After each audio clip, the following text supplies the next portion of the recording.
Howdy folks, welcome back to Black Sheep Meadow. I'm Brent. And I'm Amber. And we got a good one for you today. What's so good about today?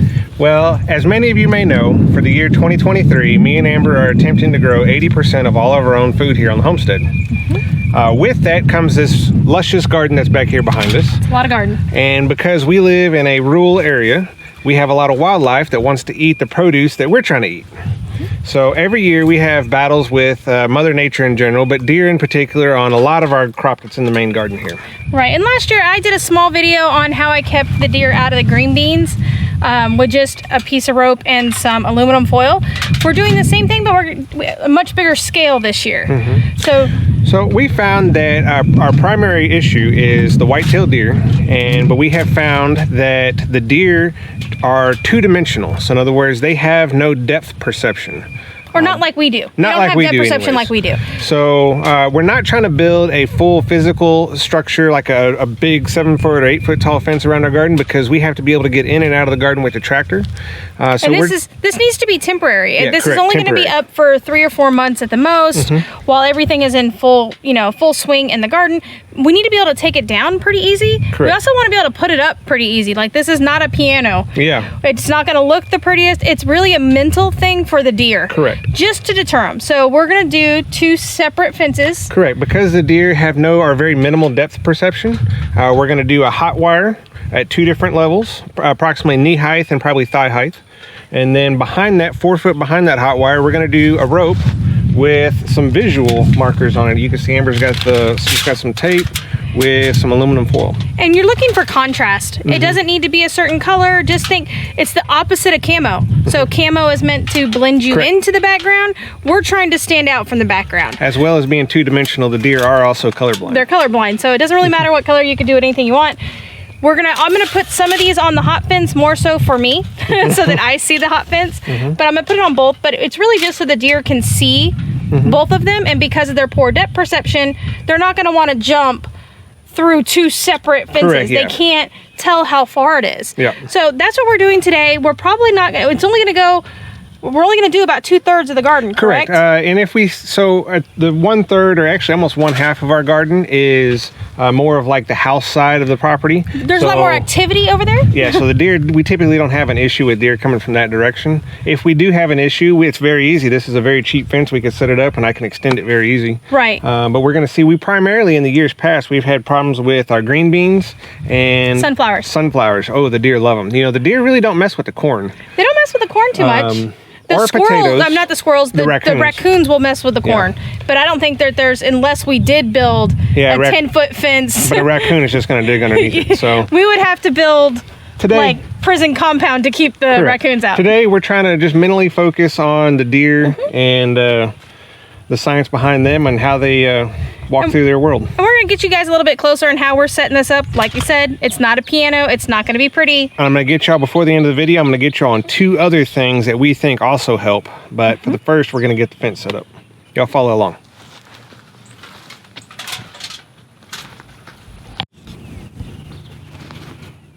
All right, I want to show y'all right quick. For our visual barrier, I used 2x2 posts and I hammered them in the ground just like I would a T-post with a T-post driver.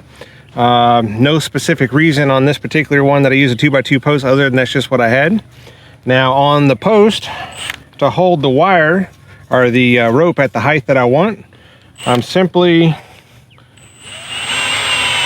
putting a screw in and wrapping the rope around it. We're going to continue this on.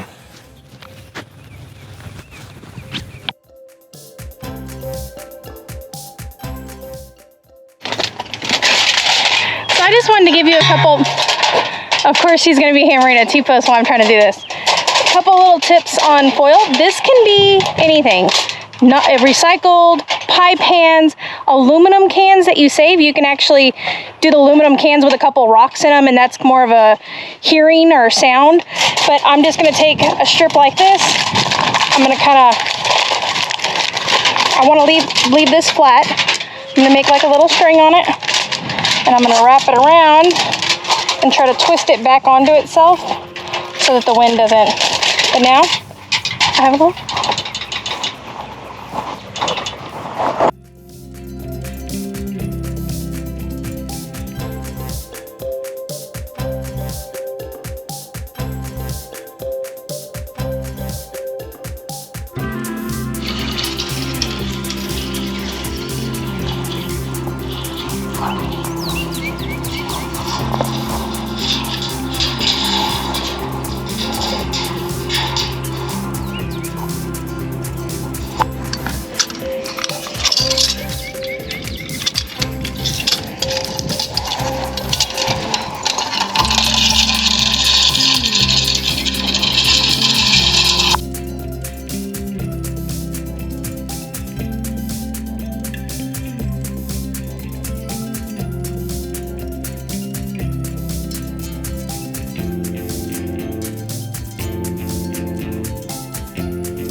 You want me on the inside?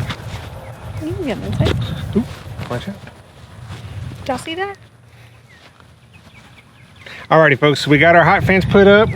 You can see we have, Amber has put markers all the way down the fence so we don't come in contact with it. And then we have the mental barrier, the rope in the background. Like I said, it's... I'm gonna put a couple more pieces of tin foil on that. We need to extend it just a little bit more, but I think I'm just gonna wait until I have some recycled aluminum foil. It doesn't need to be brand new aluminum foil, so Correct. either a pie pan that I use or some recycled aluminum foil from the kitchen. Couple things to note on the hot fence. You do not want anything else to touch it. So Yes. including weeds and the T-post. Correct. You don't want it to ground out. So As the grass grows up throughout this spring and summer, it's going to come really close to this. We can either take it out with the weed eater. Preferably, don't use a weed killer. But if you have to, you can. just keep that in mind, just so that it doesn't ground out and stop working, because So then... this works as the best barrier we have found for deer. Like I said, keeping a 4 foot in between two different mental or visual barriers works really well. At the beginning of this video, we mentioned 2 other things that we have found that helps deter the deer. One of which actually helps deter maybe even raccoons or possums as well. Maybe. So let's go talk about Ray. Alrighty folks, I present to you our scarecrow. His name is Ray. Yep. And if you know why his name is Ray, you will get extra cool points with me. Yeah, So leave it down in the comments, we'll see. let us know if you know why we named him Ray. That being said, the scarecrow does work, but it really only works temporarily. Yeah, they get used to it. About every week or so, you need to move them. Get them in a different spot, because at the end of the day, the deer, I've come in contact with plenty of them out here. They don't want nothing doing with me. I really don't want nothing doing with them. So if they see something new in a different spot, they really just don't want to mess with it. And this is Brent's old clothes, obviously. Correct. It looks like him. He stuffed it with some hay to give it some body. But leave the arms dangly, so the wind, almost all of our videos you hear is talking about the gloves, wind. yeah, the wind. But the denim will actually last about 2 full seasons. This is its 2nd season. As you can tell, it's pretty bleached. So next year we'll probably have to redress him. And that'll be about the time I wear out a pair of jeans too. It's exactly right. I just use the ones that are already worn out. So let's go talk about the third thing that we think really deters, at least gets the deer away from our garden. We think it helps a little bit. Let's go take a look.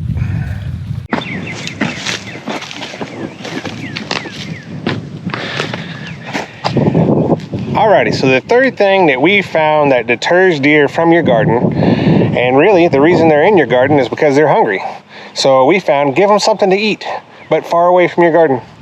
So approximately 150, 175 yards away from the garden, we have a deer feeder. There's a deer out there right now. Yeah, there's a deer just outside the woods. There's no getting rid of the deer in this area. We're in Central Texas. We have approximately 11,000 acres of wild landscape around us, and I mean, let's just face it, there's no way we can get rid of all of them. We're not going to prevent them from coming here, so we might as well put them in an area we like them. Yeah. Or at least that's our intent. Yeah. It could be a double-edged sword. You're still attracting them. They know it's here now. They're going to be here every single day when this thing goes off. But I prefer them to stay away from the garden. So we normally put we have the deer feeder on a timer, obviously, and then occasionally throughout the year we'll put mineral blocks and stuff like that that's out here. It's kind of a good keep you over here and stay happy. Out of our garden. Yeah, stay out of the garden. Folks, if y'all like what we're doing for the homesteading channel, leave us a like, leave a comment below if you have any questions, share our content. Subscribe to the channel and ring the bell so you get the notifications. We encourage y'all to do the same. Do something to make yourself self-sufficient, less dependable on the system. Try something. It's okay to fail. Yep. We'll see y'all next week. See you next week.